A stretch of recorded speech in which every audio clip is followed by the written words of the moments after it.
Naisipan kong magdisenyo ng sapatos that best describes the Philippines. At ito yung naisip kong gawin, yung tinatawag kong sapatos na makabayan.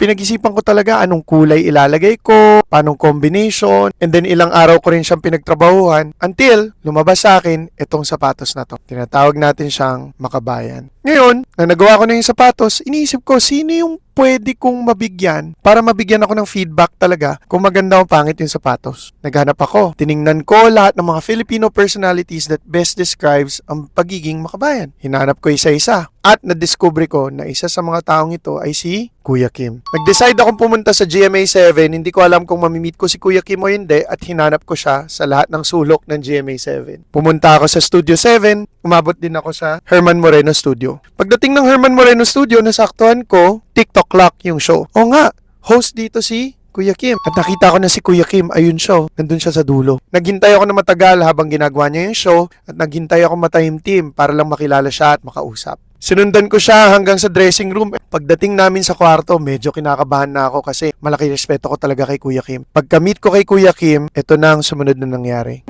Ngayon, I'm a big fan of yours. And I know na makabayan kayo, right? So I have a special shoe for you. It's called our Makabayan shoe.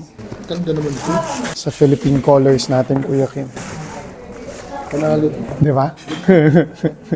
I wanted to give that to you as a gift. Ganda. Susuotin ko ito. Halika. Yes, sir. Papicture tayo. Salamat po. Pa-picture. Pwede tayo magpa-picture dito, Kuya Kim. Maraming salamat. Makabayan.